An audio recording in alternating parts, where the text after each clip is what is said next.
Okay. So welcome everyone to the Inclusive Outdoors panel. My name is Alyssa and I'm a student intern with the Social Justice Hub on campus. And I'm Hannah. I'm a student intern with the UW-Madison Office of Sustainability. We're so excited to have you all here to kick off Earth Week with this collaboration between the Social Justice Hub and the Office of Sustainability. And just out of respect for everyone's time, we're just going to jump right into it. And if a few people are joining late, that's completely fine. Alyssa can keep letting folks in from the waiting room. I'll start things off by introducing our panelists. And first of all, very unfortunately, one of our panelists had to pull out the list last minute. She had something come up. So Elise Rylander will not be able to join us this evening. But we'll share a little bit about her, and we'll share an article in the chat as well if you want to read a little bit more about her experience in the outdoors, why it's important to her, and what she does in her work. Just briefly, Elise Rylander is an alum of UW-Madison and founder of Out There Adventures, an organization that seeks to connect queer and trans young people to supportive community and a deeper sense of self through time in relationship with nature. And I just sent an article in the chat. You can feel free to save that link and check it out later on your own time. Or you can also look up Out There Adventures. They have a website and an Instagram, so you can do some of that as well. And hopefully we can invite Elise to a future event because we'd love to hear her story. The panelists who are joining us this evening, we're very excited to hear their perspectives. And first I'll start by introducing Christopher Kilgore, who is a founder of Color in the Outdoors, which is a Madison-based organization focused on advocacy, engagement, education, and community networking to improve diversity, equity, and inclusion in the outdoors. He is also founder of the Tribal Technology Institute at UW-Madison. Our second panelist is Gwen Pastores, who is a UW-Madison student and a facilitator of ALPS, which stands for Adventure Learning Programs. ALPS is a leadership organization at UW-Madison that operates under the philosophy of experiential education. They offer adventure-based team building workshops that incorporate problem-solving activities and high and low ropes course experiences. Thank you so much to both of you for joining us today, and we are excited to get started. And before we get started, Hannah, if you could just drop the question submission form in the chat. While we're going through, you guys can feel free to submit your questions through that form, and we'll just ask them towards the end.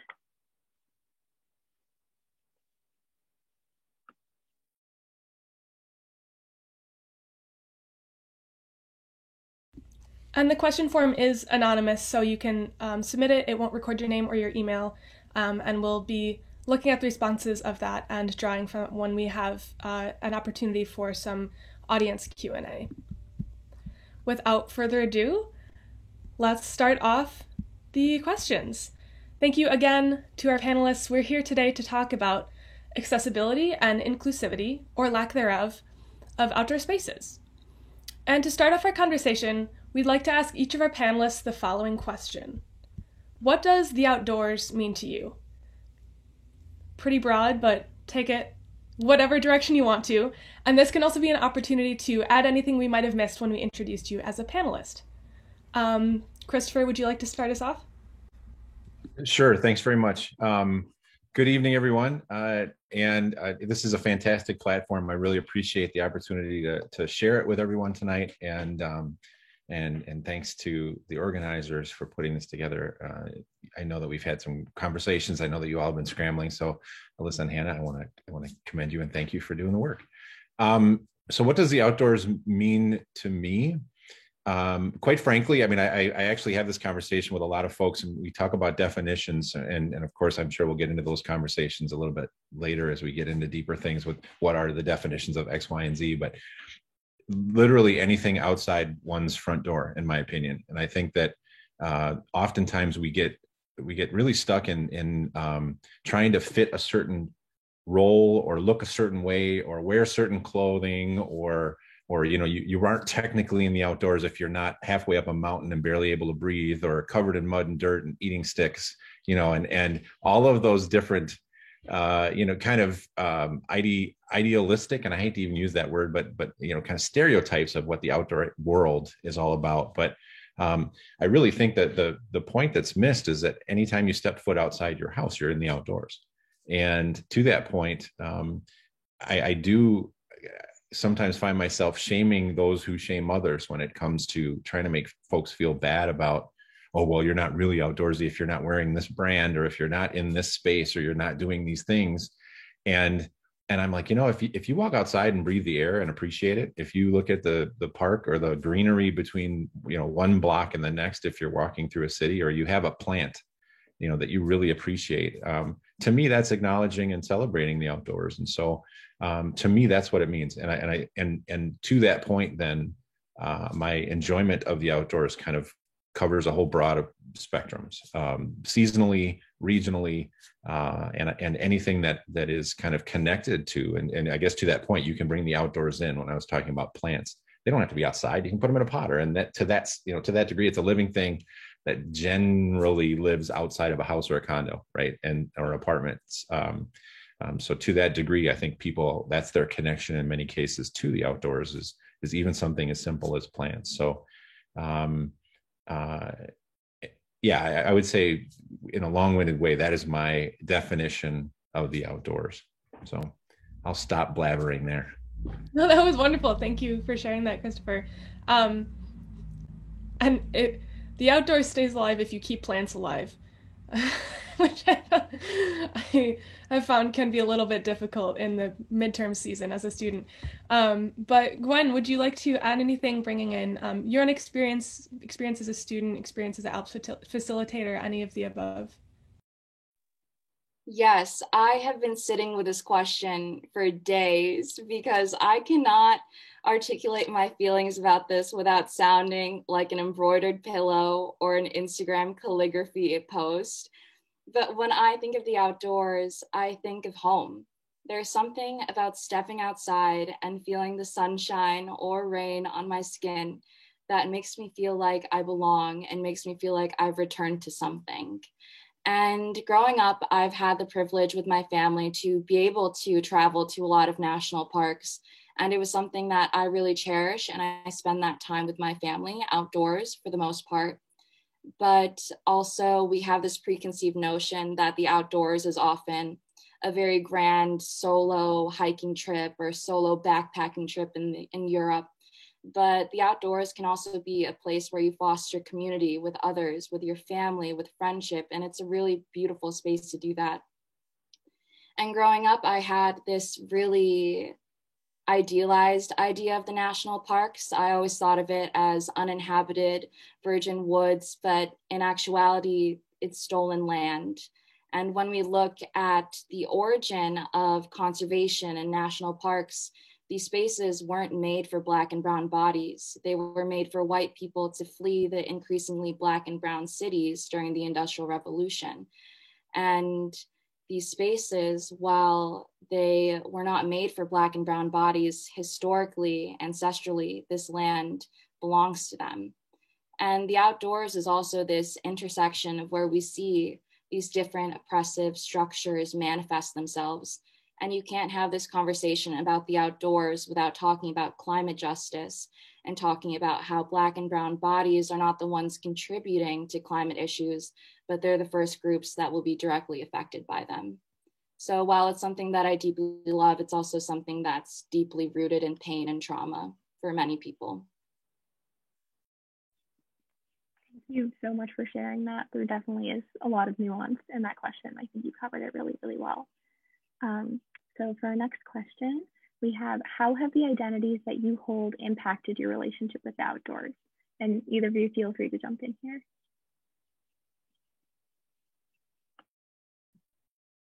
I hate to go in order. I almost feel like I want to be an anarchist and start mixing things up and just say, Gwen, you go. But I guess I'll jump in.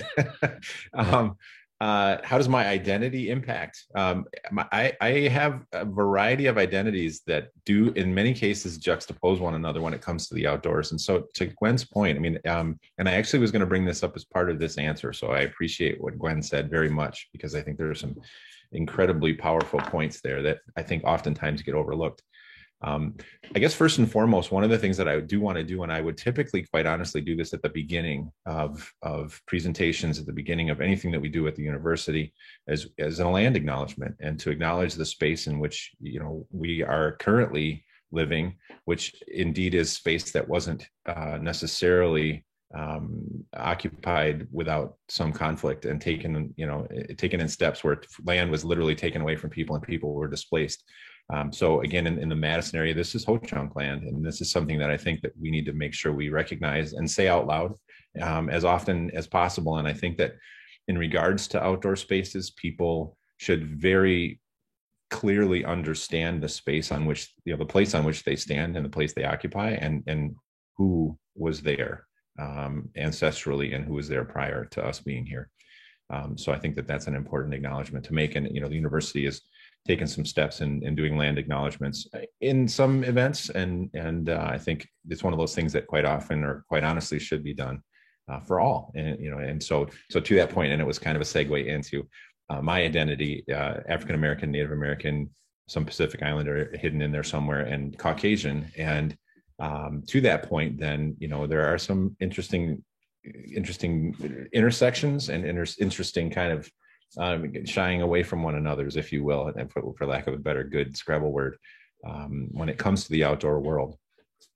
I think that in many cases, there are historic reasons as to why certain groups don't spend time outside, or have in certain areas, not everywhere, felt as though that they did not belong, and felt as though they were not welcome. And so interestingly enough, to that point, I was an adoptee. I grew up in a family of a mixed race family. My sister is half Chinese and half Caucasian, and I'm multiracial, and my parents were both Caucasian. And very much noticeably, especially looking back now, was able to spend a lot of time in the outdoors. My parents were both educators, and so we were able to travel a lot when I was younger.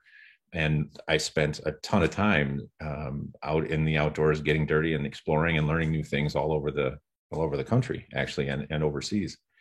But looking back now, I realized that as I got older and became more conscious of space and more conscious of my place in said space, both physically and metaphorically, if you will, I think that quickly I realized that how I occupied that space in many cases was looked at as an imposition to others, and looked at as perhaps that this wasn't necessarily my space to be in. And that was definitely impactful. And I think that even at a young age is what kind of continued to drive me throughout my entire life to really claim that space, and to not only continue to understand myself, but to teach those around me, to teach people of all ages that this isn't a reclaiming of space that has been kind of a buzz phrase for a long time. But it's actually just a continued claim of space, and that we have always been here. And so therefore it is as much person X, Y, or Z's right to be here in the current present day context.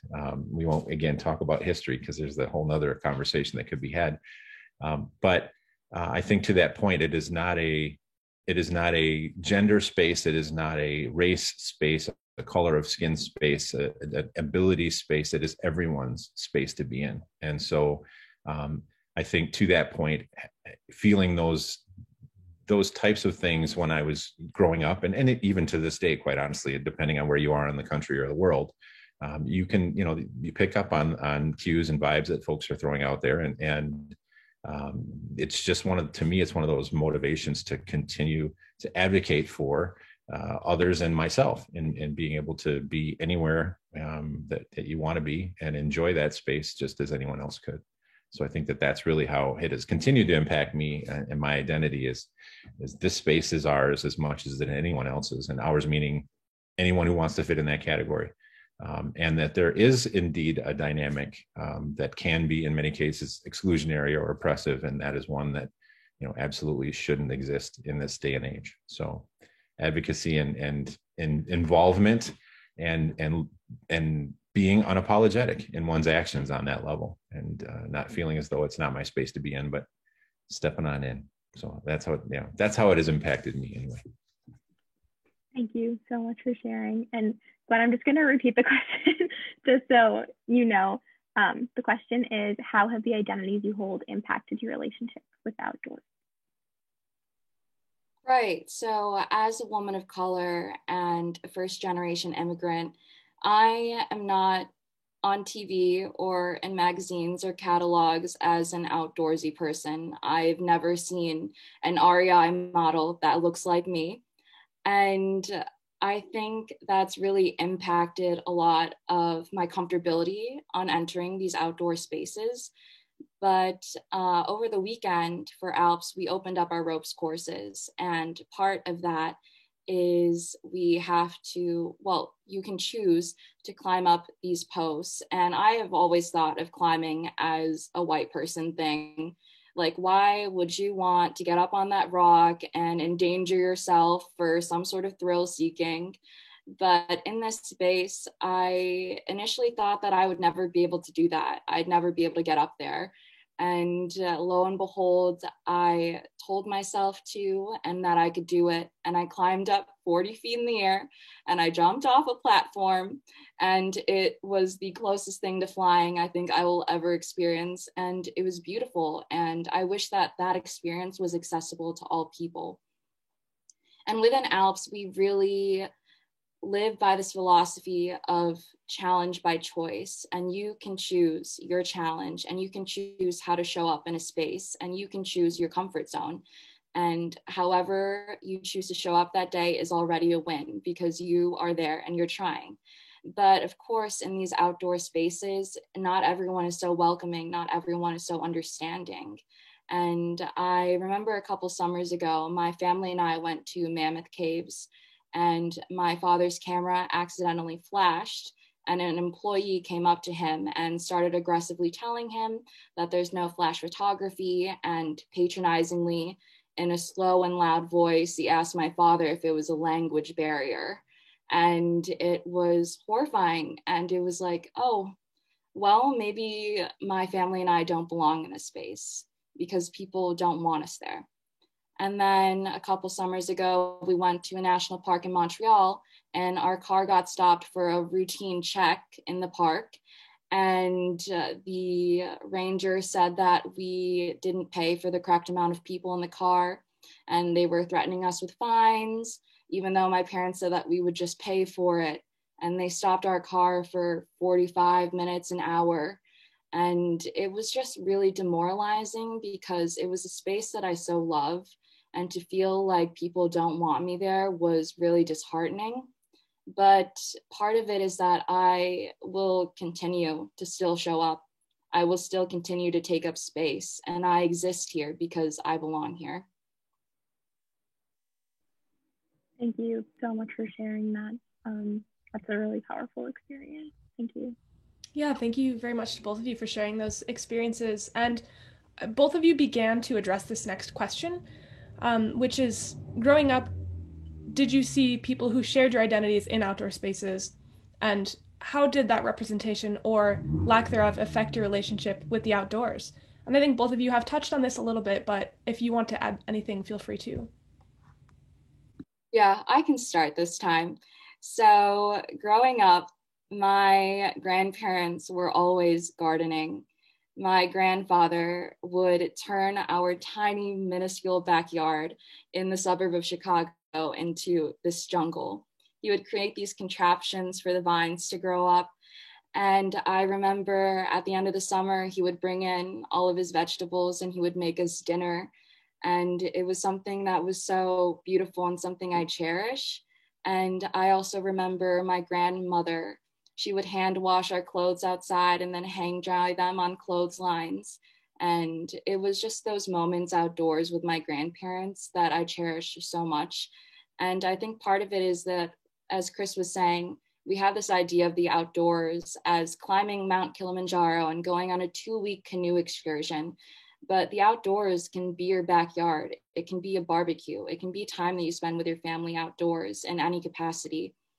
And a lot of it is that, you know, my grandparents, they wouldn't describe themselves as outdoorsy. They're not the conventionally outdoorsy bodies, but they still have this traditional knowledge and this traditional connection to the earth that is undoubtedly outdoorsy. And in these times that I spent outdoors with my grandparents, I was able to bridge this language barrier that we had. My grandparents immigrated when I was just a child, and I didn't know Tagalog, but that was all that they had spoken while they were still learning to speak English. And I always felt like there was this chasm between us and that we would never really reach this understanding. But it was those silent moments when we were tilling soil or washing my dog in the backyard that I felt like we had finally bridged that gap. Thank you so much for sharing that. And I love how you're saying doesn't have to be this conventional outdoorsy sense in the sense that we understand outdoor recreation, but an activity as simple yet meaningful as gardening in your own backyard or taking care of your household tasks in a way that engages the outdoors. Chris, would you like to jump in and share as well?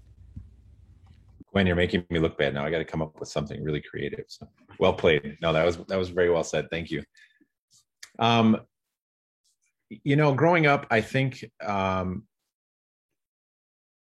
it really depended, and I think that that's the best way I can put it, because I think that to that point, depending on where we were in the country, depending on what time of year it was, depending on what the activity was, it really depended on whether or not I was going to see any brown faces at all. And it was oftentimes, quite honestly, as a person of color, there is an unwritten moment where you see another person of color in an area where you didn't expect to or haven't seen one, and there's this moment of like, oh, you just want to run over and say hi, because there's just this kind of sudden esprit de corps that exists, and that in and of itself is, I think, a shame, really, in all honesty.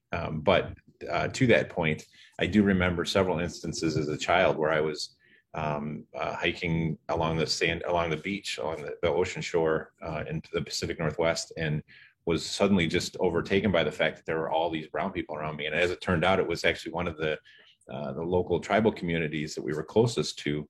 And that also made me realize, like, why was this such a surprising thing? Like, why, wow. And then, so it made me really think about, even in a city like Madison, because I grew up in Madison, realizing that really in all the outdoor stuff, and I grew up right across the street from a park, and all the outdoor things I did even as a kid, the number of brown-skinned folks out there doing the things that I was doing was really, I guess, indicative of the overall percentage of brown-skinned folks in the city at that time, which was, I oftentimes was one of maybe two in a large group or in a group of kids playing outside or something like that. So I think that when I was like I was saying, in different parts of the country, I would see more faces that look like me. And again, it would depend. Winter activities, I've literally grown up cross-country skiing and snowshoeing and ice climbing and snow hiking and that sort of thing. Only until I was an adult did I ever see anyone else that looked like me doing those things.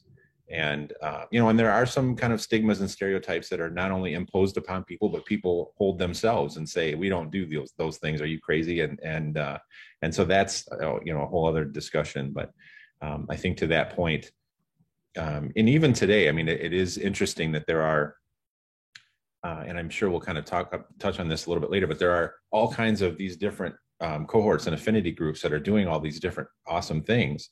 And it is usually only in those instances that a large number of the people that I've come in contact with that are in these groups, they say, yeah, that's the only time I go and do those things, because I then know for sure that I'm going to have other folks that look like me in that group doing those things. So I think that was one of those things that I wound up surrounding myself with folks that look like me, even as a child, to try to go do these things in order to feel more comfortable.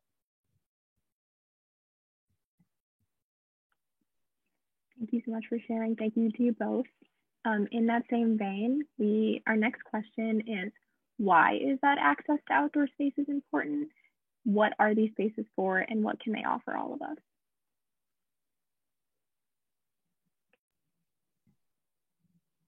Now it's going to be a waiting game. Gwen, go ahead. Okay. We both unmuted at the same time. Okay, so I believe that these spaces are restorative, healing, and deeply tied to ancestry. If we look at the Gardens of Manzanar, which is one of the 10 concentration camps in the US during the 1940s, the Japanese Americans used these spaces as a way to plant these gardens because during the meal times, the hot sun would be bearing down on them and they would like shade from the trees so that they could enjoy their time with each other. And we see this use of nature as a mode of resilience and also resistance against these oppressive structures. And also, if we look at surfing, we think of the white, blonde, blue-eyed person, or it is some caricature of Hawaiian culture. But a lot of indigenous communities near water have ties to surfing. In Senegal, there's evidence of surfing communities, and it's so important to reconstruct this idea, this narrative that Black people can't swim because it has real world implications. In 2017, they did a study and 64% of African-American children didn't know how to swim. And of course, that's tied to racist history, the idea of segregation of swimming pools, and the idea that, you know, swimming also has life-saving purposes that are barred from a lot of Black people, and it's generational trauma that needs to be healed, even though it often becomes the butt end of a joke and a stereotype that people use. And lastly, I think these outdoor spaces are so important because it's this connection to the earth. When we make nature an individualized and personal relationship, then we feel this commitment to being stewards of this earth, you know, not create, but as Chris was saying, continue these connections to the earth because the land belongs to them. Yeah, absolutely. Thank you again for sharing. And I really appreciate you bringing up that stigma because that's something a lot of folks don't know about what that's rooted in. And it's rooted in all the things you said and also all the toxins that were poured into those segregated swimming pools. And yeah, those are just some histories that people tend to look past. Thank you. Christopher?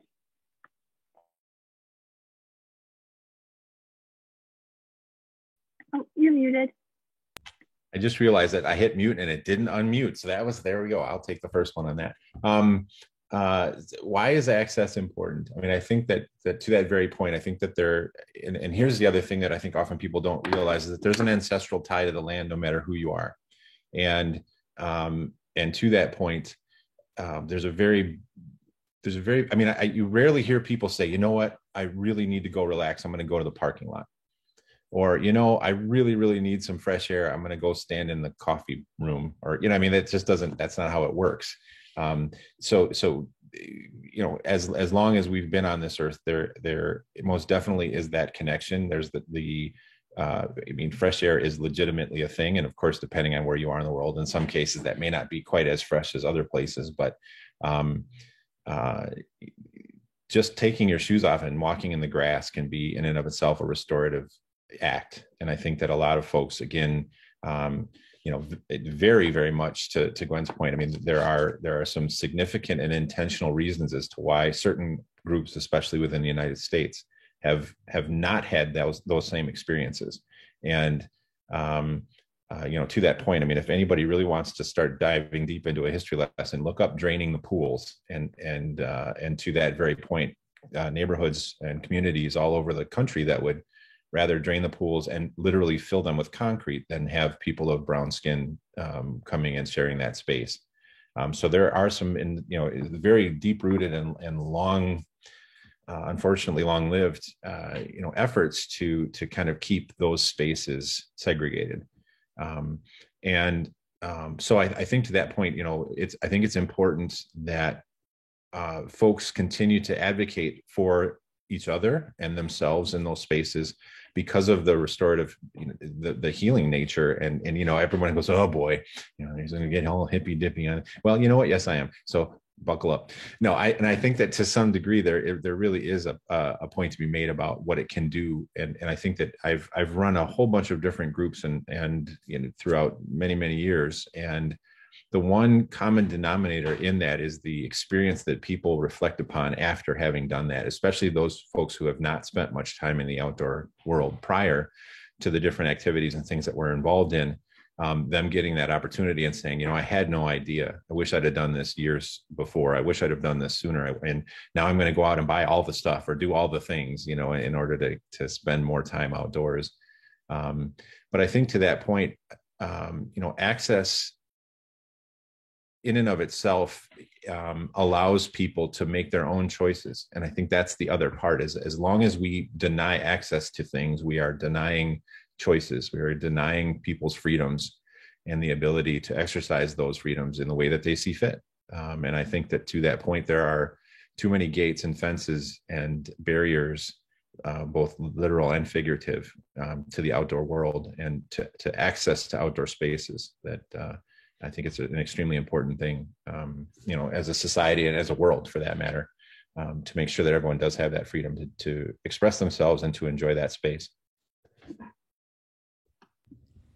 Thank you so much for those responses. And it's such a good way that you put it about how access, you're not forcing anyone to do anything, but you're opening the opportunity, and everyone deserves that choice. We need to work on those barriers so that people can have those choices.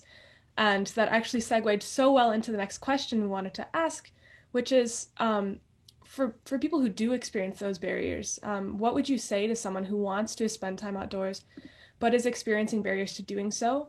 And obviously this is not on that person, but to someone in that experience, maybe they have a hard time physically or financially accessing recreation, or maybe they don't feel comfortable or safe doing so. And since Christopher, you just finished talking, I'll let Gwen start this one off so you get a chance to recover for a moment. Right. This question really hits home because I still experience this feeling. And one of the things that I want to do is go backpacking, but I feel like there are a lot of safety barriers, financial barriers, and I don't even know where to begin gathering the knowledge that I would need to do that. And it is something that I have had to seek resources out, and there are resources out there, because there are a lot of organizations that try to make backpacking and the outdoors more accessible. And I have a couple in mind. There is Outdoor Afro, which is a national nonprofit organization that celebrates and inspires African American connections and leadership in nature.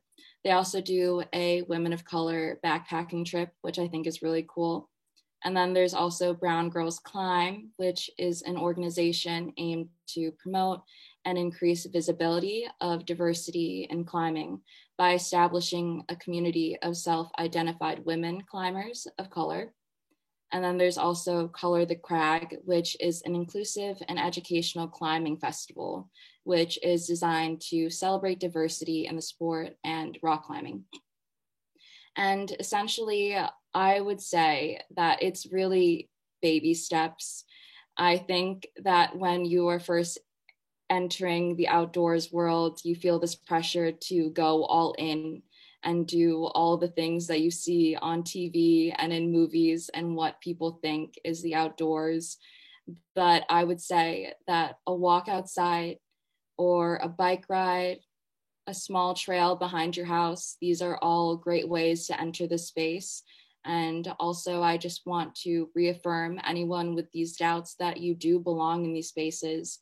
And while people will make you feel like you don't belong, you do. And it's so important for you to take up space and exist in these spaces. Thank you very much for sharing your response to that question.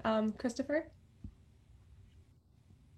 Well, I mean, there was that again, absolutely on point. I think that there are just so many organizations that are out there that provide all kinds of resources, that provide not just access to folks that are doing the same thing, but also helping find gear.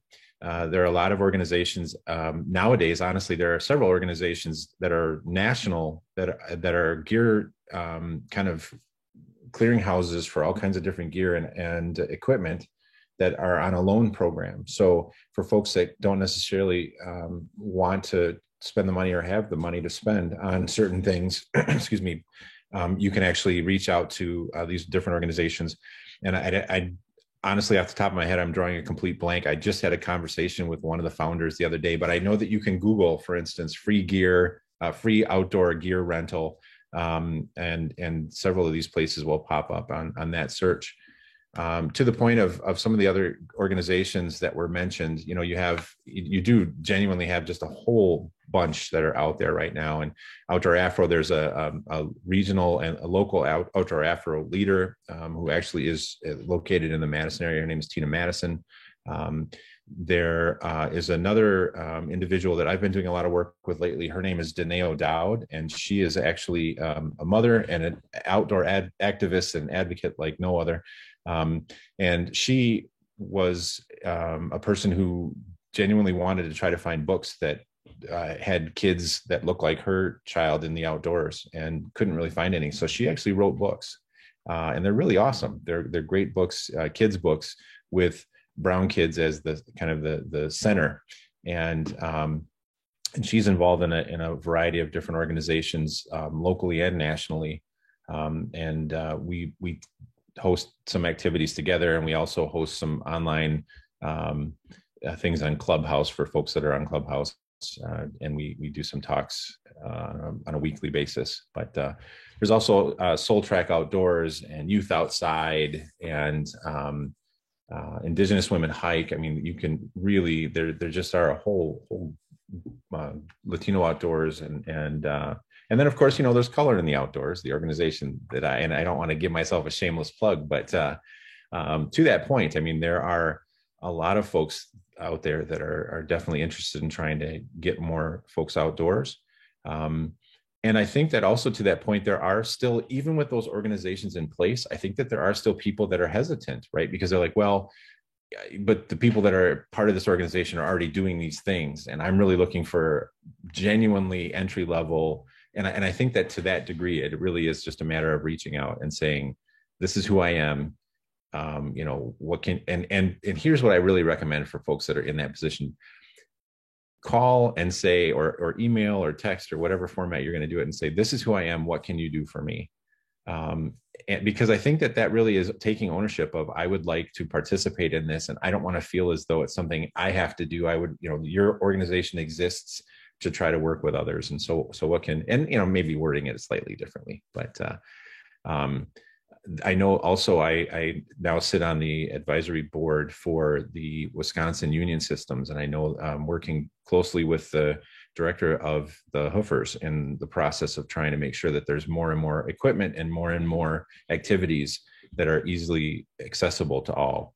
And, they're really doing a very aggressive job in kind of changing their footprint, if you will, in some of the stigmas and stereotypes, even surrounding that organization in the kind of historical context, and making it more accessible to and for all. And I will say that there are a lot of other organizations, even again, back to just locally within the Madison area, but looking around the region, looking around the country. It's amazing what Google will show you nowadays with trying to find these organizations. You can really find some spots pretty quickly. And what folks will also find is if there are people doing these things, especially when it comes to outdoor stuff, outdoor activities and hiking and those types of things, folks get really excited about bringing more people out and giving those opportunities to as many people as humanly possible, sharing those opportunities. So yeah, I would definitely, most definitely recommend all of the organizations that Gwen had suggested for sure. And again, if you start to kind of look it up, and it's almost, you can almost say, okay, I'm whatever your category of human you are, type that in the outdoors, and you oftentimes can find organizations that are specific affinity groups, kind of directed towards whatever space you take up in the world. So I think that's kind of cool nowadays that there are so many groups out there doing things. And the whole point of Color in the Outdoors is to really be somewhat of a clearinghouse and trying to connect folks with those resources if they haven't already found them themselves. So, but I definitely recommend that people, and the other thing that I guess I will mention just briefly is that the outdoor industry is just exploded because of COVID. And there's a ton of money going into the outdoor industry. The outdoor industry as a whole was a $7.4 billion industry in the state of Wisconsin alone. I think it was last year. So people are spending money on outdoor activities, and therefore organizations and entities and retailers are really stepping up to try to provide to that demand, if you will. So I think that it really is a fantastic time to start spending time outdoors, and there's a lot of folks that are willing to step up and help. Thank you both so much for sharing all that and about all those great organizations that exist. I'm so excited to be able to share that with more people. And Christopher, you keep having the best segues to our next questions. And I'm actually going to combine this one that Hannah and I had with one that we received from our participants. So the first part of the question is, what can we do as individuals to make the outdoors more inclusive and accessible? And then as an extension of that, how can we as a community and as an administration make outdoor spaces at UW-Madison more inclusive and accessible?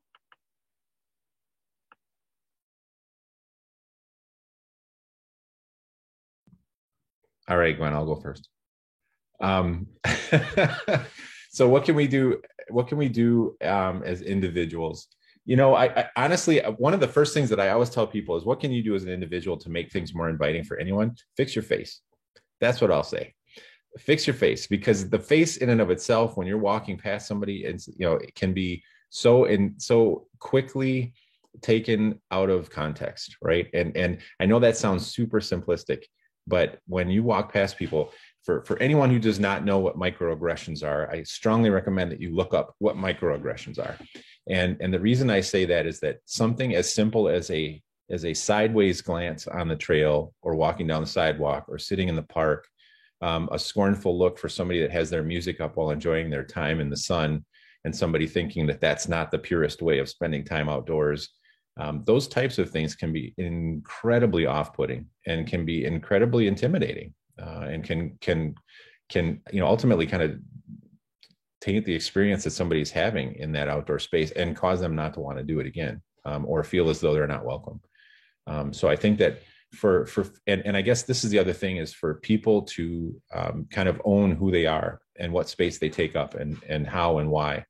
And so for folks who may fall in the majority, kind of owning that and kind of sitting in that uncomfortable for a while, and understanding that not everyone necessarily shares the same experience you do when walking out the door. And so in order to try to make that space, this world, a more inclusive and welcoming one, kind of owning the space and acknowledging that perhaps you do share, or you do take up space in a different way, and making sure that again, and I use it in a very simplistic way, but making sure that you kind of generally fix your face and come to and towards and into the world in a different way that tends to be less exclusionary, less cliquey, less elitist, and more inclusive. And so I guess then, to answer the next part of that question from an administrative perspective, and from a governmental perspective, I think all of those things are the fix the face is the easy answer, right? But I think that to that point, there's the golden rule and the platinum rule, and I don't want to throw religion into this, but I think most people are familiar with what the golden rule is: doing unto others as you would have them do unto you. But the platinum rule to me is far more important. It's doing unto others as they would have done unto them. And I think that from an administrative perspective, that is an extremely important thing to consider. Is oftentimes people make rules and policy and that sort of thing based on what they feel is most effective, instead of asking the folks that are involved in this whole thing in the first place, how do you want to be treated? And what are you seeing? To your very question, like, what can we as an administration do differently that we clearly need to, because we're here at the table having this conversation. But instead of us telling you what we're going to do, we want to ask you what we can do and what can be done in order to make you feel more inclusive, and in order to help you, because we can't necessarily make anyone do anything, right? But to help you feel as though you have a not just a seat at the table, but a plate, a knife, a fork, and a meal as well. And I think that that's the other problem that most often administrations have, is they say, well, we're going to give you a seat at the table to have this conversation, but if you don't have all the accessories and the meal to go with it, then you're just sitting there. Yeah, I think that that's really an important thing when it comes to the outdoor experience, is to not just say, well, I offered you the opportunity and you chose not to take it, but to say, I understand why you may not want to take this opportunity. What can I do to encourage and help that? And kind of come at it from that lens. Absolutely. Thank you for sharing that analogy of the seat at the table. I've never heard that one, and I think that's a great way to describe it. Thank you. Glenn?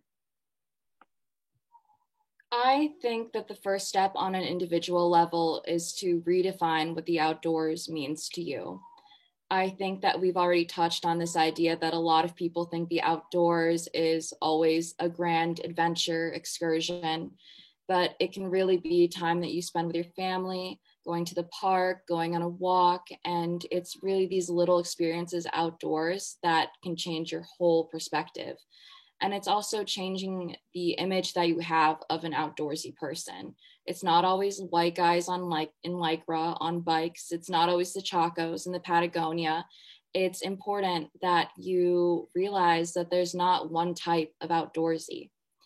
I would also say, if you hold these positions of power and you love the outdoors, then please invite your friends that might not feel comfortable or safe doing so alone. I think it's really important to acknowledge that knowledge is really a barrier sometimes.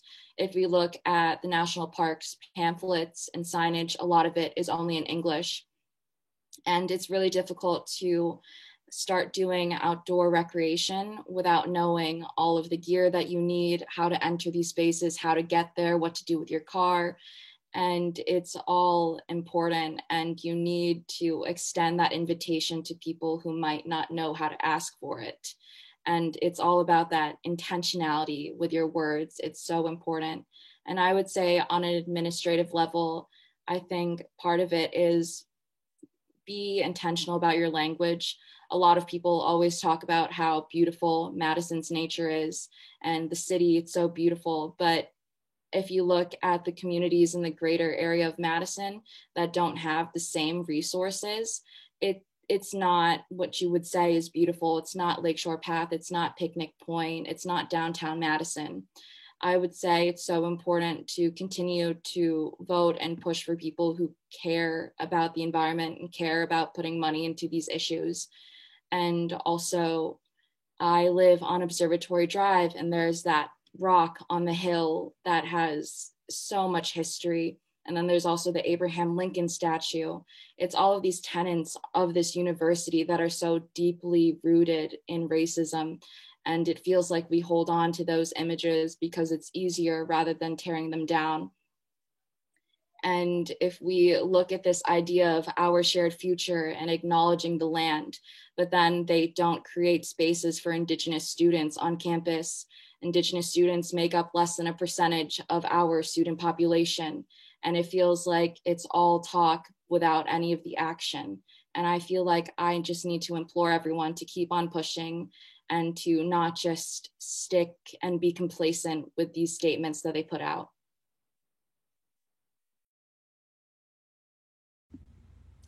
Thank you both for those responses. Those are wonderful. And the time is flying by. Unfortunately, we have a couple more questions from attendees that are all so fantastic. But some of them hit points that we've already kind of hit a little bit. So I'll ask one that's slightly different, which is, do you have any book, film, or podcast recommendations on this topic? And maybe that'll help segue us into a little more. These are some fantastic, really big ideas, and maybe you want to learn more, maybe you want to figure out more specific details or how you can more specifically get involved. Does anything come to mind immediately? Yes, something I have been binge listening to lately is called Outside Voices, and it is on all streaming platforms. It is a podcast, and it talks about every like different person's experience in the outdoors. And the podcaster always starts the question with, what was like your first experience outdoors? What does the outdoors mean to you? Like we were talking about today. And something that I've been sitting with for the whole day is, what elements raised you? What elements in nature raised you and made you the person that you are today? So I have learned so much from that podcast, and I have spoken a lot about it today and what I've spoken about, you know what I mean? And it's really incredible. And the episodes are 30, 40 minutes, so not a huge time commitment. Definitely recommend.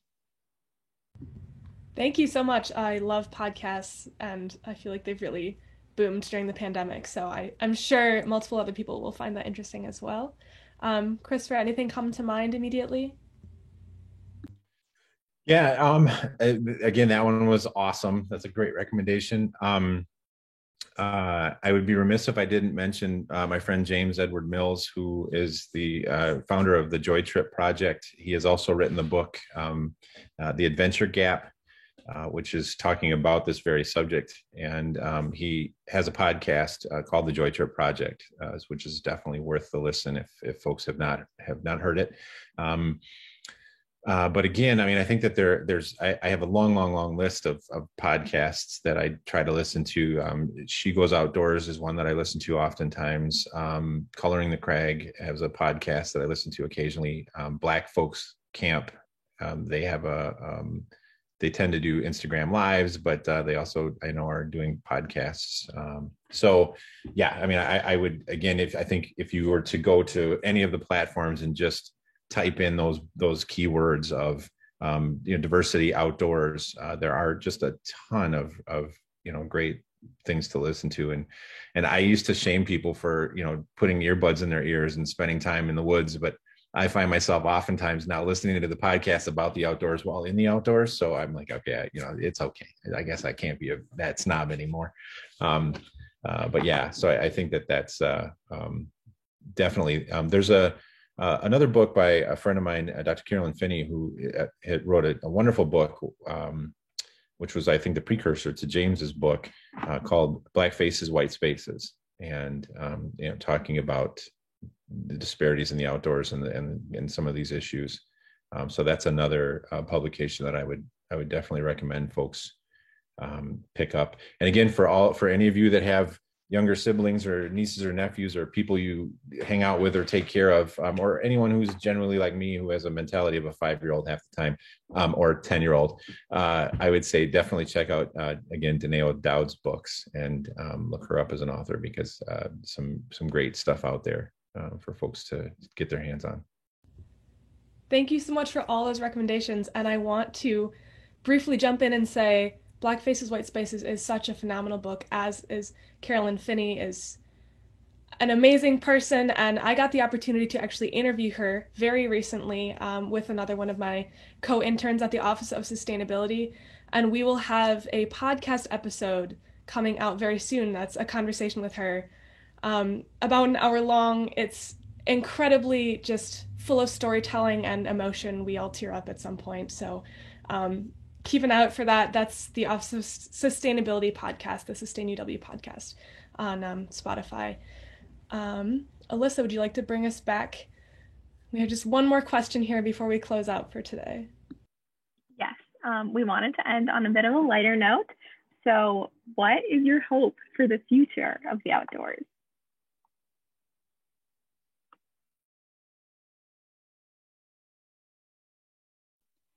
Okay, I'll go. So I would say that my hope for the future of the outdoors is no longer trying to make space at a table that is not for us. Like, it's about dismantling this table and its oppressive structures and rebuilding a new one. And I heard Adrienne Marie Brown say this really incredible thing, and it's about how, as marginalized people, we have this tendency to center things around shared unhealed trauma. So my hope for the future of the outdoors is to rebuild and recenter around joy, around love, around the earth, because we are so much stronger when we're connected to ourselves, to others, and to the earth, because it's really all one and the same. We're all interconnected. Absolutely. Thank you. That was awesome. Thank you. My hope for the outdoors is I guess along a similar vein is just wanting accessibility and experience for all. And I think that to that point of trauma, I think that at the same time that we can heal the trauma that many folks of color definitely share, and I would say not just folks of color. There's a lot of folks out there that are dealing with various forms of trauma. And interestingly enough, in some ways and in a lot of ways, you can heal that while healing the land and kind of taking care of the environment and being stewards of that space. And I think that that's another important thing is if we don't take care of it, then we don't have it to experience. And so, from Native American ideologies of the 7 generations of looking 7 generations ahead and planning accordingly and taking care of the world around you, because it's a world that sustains us as much as anything. And we need to make sure that there still is that for those 7 generations. So, my hope, my wish for the outdoor world and for folks in general to experience the outdoor world is just that, to be able to take care of the world and take care of ourselves as we happen to be standing on it and living in it. And doing so, hopefully there will be to that point a redevelopment, a redesign, and a reinvention of that table. And maybe it won't be a table, but it'll actually be a blanket on the ground with a bunch of food. And we can just hang out and eat, and enjoy ourselves and flip the table somewhere else, because that in and of itself, you're very right. I will say, Gwen, that, that is a symbol of a construct that isn't necessarily one that works for everybody. So if you really want to look at the world as a whole and look at all of the different groups in the world, tables aren't necessarily the most common spaces to gather. So I would agree. Maybe we need to reinvent that space and reclaim it. So I think that's my future for my hope for the future, is everyone gets a chance to spend time in it and spend time with each other. Absolutely. I love that analogy. Thank you both for crafting that. Amazing. So that is all the time we have left for today. And I just want to extend a big thank you to both of our amazing panelists, sorry guys, and our attendees for joining this event and asking such wonderful questions, even though we didn't get to ask all of them. So we're sending a feedback form in the chat right now. So if y'all had a minute or two to just fill it out, it would be super helpful to us to hear your thoughts on this event, so future events can be even more successful. And just another note, this event is part of Earth Week 2021, which is a week-long series of events covering a range of environmental and social issues. And you can find out more about Earth Week, including a list of the events, on the Office of Sustainability website, which we will also send in the chat. And you can find the Office of Sustainability on Instagram and Facebook at SustainUW, where you can also see more about events like this in the future. You can learn more about the Social Justice Hub on their website as well, and on their Instagram at UW_Social Justice Hub. Thank you to all of those at the Office of Sustainability who have been working so hard to make Earth Week possible, as well as to the Nelson Institute and to Facilities Planning and Management. Thank you to all of you again, to our panelists, to our attendees, and we hope you have a great rest of your evening.